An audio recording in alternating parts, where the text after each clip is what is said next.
Sveiki, gyvi.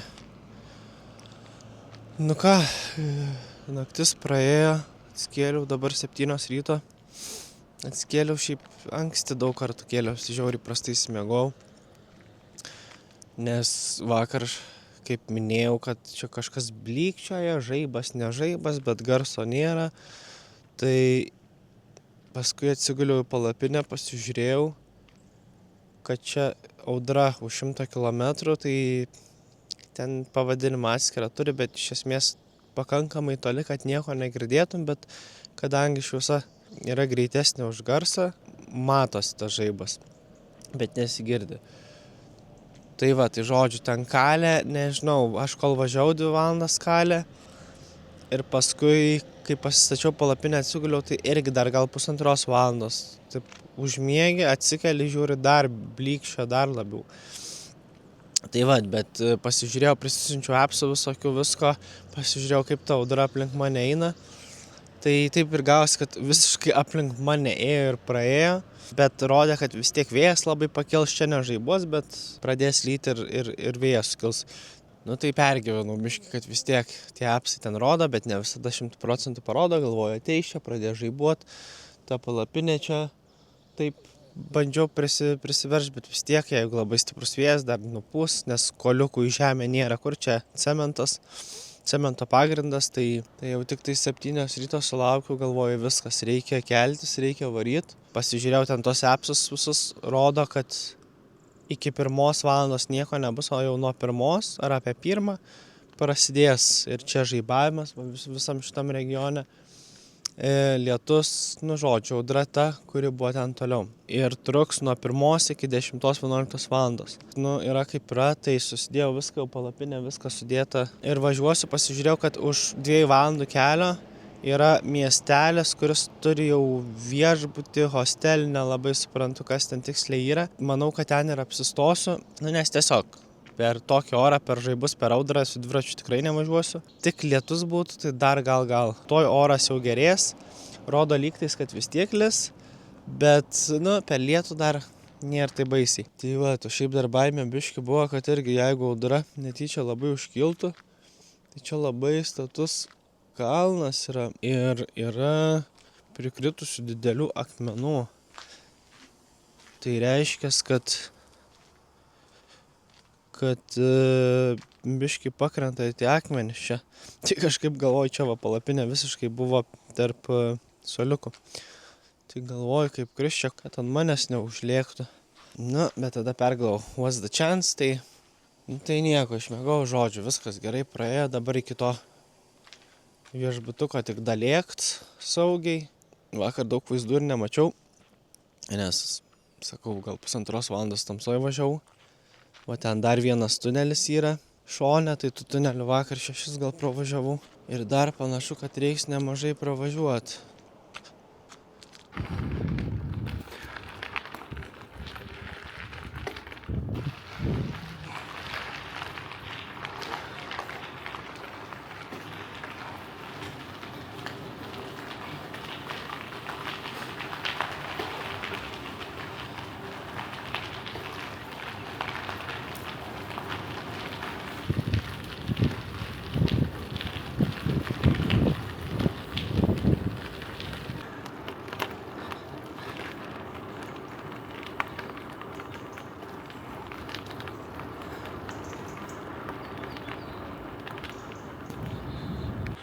Antras tunelis. Neparašyta irgi kiek metrų. O, šitas su šviesa irgi. Nice.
Nu ką, šiandien šikna degė biški, tai daviau gazų, dabar beveik 2, nuvariau 8 km, kas nėra labai blogai, galvau nuvarysiu tik tai 40, nes kaip ryte žiūrėjau, tai 1 valandą turėjo prasidėti šitą perkūniją visą, tai davariau pirmą miestelį, nes galvau, kiek kilometrų nuvarysiu ir tą miestelį pabandysiu pastogę kažkokią rasti. Tai nuvariau, žiūriu, audra dar neteina, dar turiu laiko, nuvariau kito miestelio, dar 20 km, tada žiūriu vėl, lygtais dar jau debesis kaupėsi, bet nu taip tolumoji, bet jau kaupėsi. Tai pasižiūrėjau, kur galima apsistot. Ir radau tokį vidurį niekur, bet pakeliui pusiau, 7 km išvažiuoti reikia ir tada įvažiuoti. Tai biški iš maršruto teko išvaryti, bet tikrai nebuvo labai daug. Tai va, tai radau tokį viešbutį, šiaip visai neblogas, 100 eurų sumokėjau, tai 100 eurų su pusryčiais. Tai aš net buvau nustebęs, nes šiaip internete rodė 8 eurus, bet atvariau, sako, jo, 100 su pusryčiais, sakau, gerai, davai. Ir viskas, tai va, tik dviratį atsivariau, kol susitvarkiau, dar net nesiprausiau nieko. Čia ir pralauksiu šią naktį, ta audra tegul praeina, aš viską pasikrausiu, tai va, rūbus visus įsiplausiu, viską sutvarkysiu, biškį video medžiagą, nes jau irgi neturiu kaip filmuoti. Ir pirmą kartą gal jau taip normaliai pilnai išsimiegosiu. Tai visai gera diena, žiauriai gerai skuodėsi. Labai gražus vaizdai, nu, wow, sakyčiau, po šiandienos Ispanija, nu, gal ne ta pirma dalis pakrantė, nors ten irgi vaizdų gražių buvo, bet šita vidinė dalis tai pirmoji vietoj. Per šitą kelionę gražiausia. Norėčiau net ateityje pakartoti šitą patį maršrutą, kur paskutinės 3 dienas važiavau, nes šiandien tai šis pasaka, vaizdai, nu, wow, kiekvieną minutę noriu stoti, filmuoti, fotografuoti. Bet, kaip sakiau, kadangi tas debesis mane vijosi, tai nelabai turėjau laiko, tai tiesiog lėkiau, biškį pafilmavau, bet tik turbūt koks 5% viso to, ką mačiau. Tai vat, o pats viešbutis, tai sakau, netikiu, kad čia 100 eurų su pusryčiais, 2 lovos, viskas čia didelis gana kambarys. 2 aukštas, tai dviratį reikėjo užsinešti, nes liftas per mažas. Čia šaldytuviukas net yra, tualetas vonia, net bidė yra. Taip, balkonas yra, kondiškė. Ir va toks vaizdas pro langą, nu tai šitas vaizdus mačiau visą dieną, labai gražu. Ir va jau tenai artėja štormas. Gerai, einu pasidžiaugti viešbučio malonumais, o tada mes tikriausiai sutiksim vėliau. Ką, labas rytas, šiandien jau yra 10 spalio ir dabar yra apie 9 valandą, tai pavalgiau pusryčius, nes tik nuo 8 servino, viskas tokiau sudėjau, viskas išplauta, pakrauta, taip toliau, apsirengęs, pasiruošęs. Net vieną batą išsiploviau, nes bijau, kad neišdžius, tai kito neploviau, bet išdžiuvo, tai nieko, kitą kartą žinosiu. Biški neduoda ramybę šiti debesis, nes visur žiauriai niaukiasi po truputį ir šitas debesis juda būtent link ten, kur važiuosiu. Tai vat ir klausimėlis, ten tolumoje išvis tamsu. Mano appsai visi rodo, kad pradės lyti tiktais nuo 2. Bet, nu, žinot, kaip su tais appsais, tai.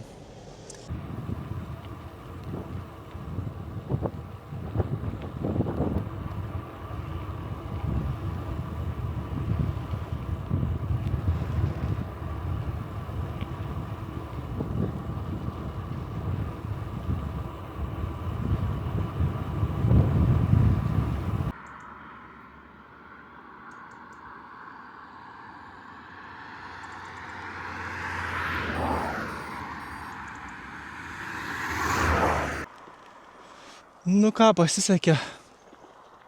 Beveik pabėgau nuo audros, ten dar matau debesis ateina, bet kur važiuoji, tai atrodo, kad viskas kaip ir okei, tai manau, kad nepagaus.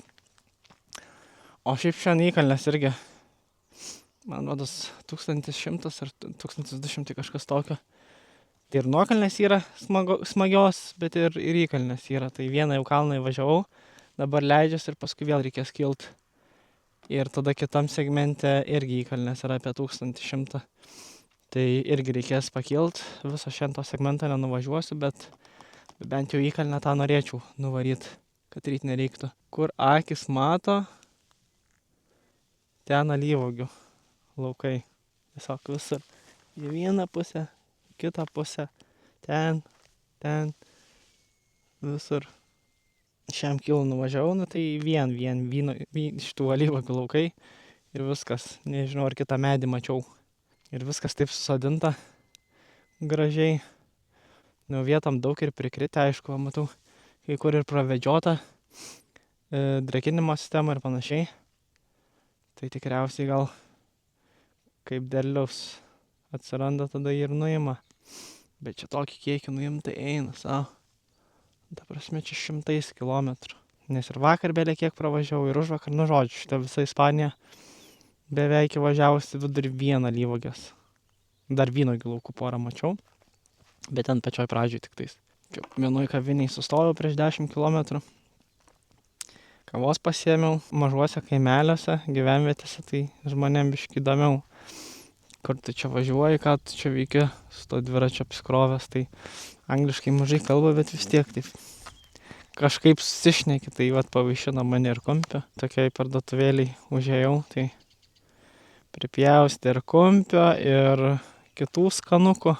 Geri tie žmonės. Paklausė iš kur, pasakė, kad Lietuvos krepšininkai labai geri, kad krepšinis Lietuvoje number one. Sako, lietuvės moteris labai gražios, sakau, nu čia faktas, bet sakau, kaip kava kituose namuose visada skanesnė, tai čia irgi, sakau, ir Ispanės gražios.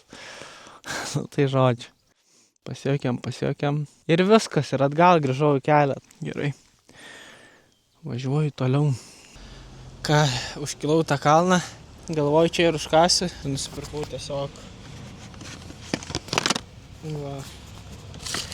sardinių, du pakelius, žirnelių, čia plantainių čipsai, aišku, kolos, be cukraus, batonas ir kavos šaltos, kad irgi nereiktų sėdėti, nes kartais ten paprašai, kol padaro, kol susimoki, kol ką, tai čia greitai tiesiog išausiu. O sėdžiu tai dabar tiesiog tokiam skvere. Čia dėdukai kažkokie sėdi. Tabakinė.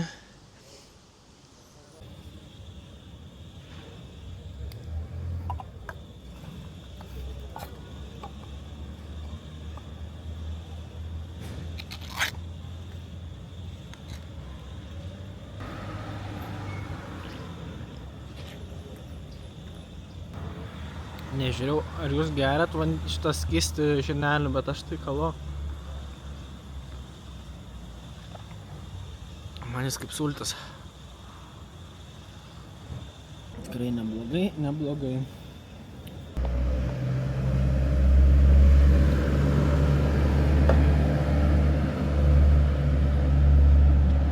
Turi majonezą.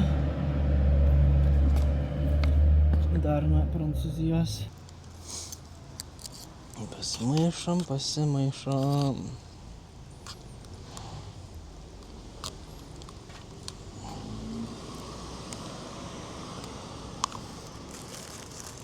Neblogai. Banelė.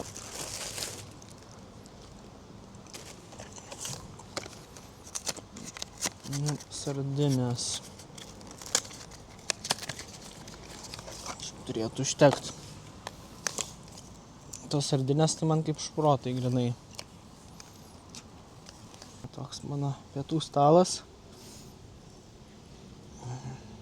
Batonse. Na ir čia gal kaip snacksą pasiimsiu tiesiog vėliau.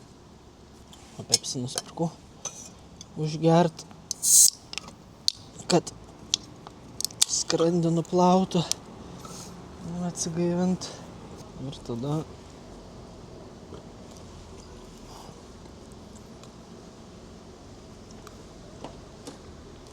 kelios kombo.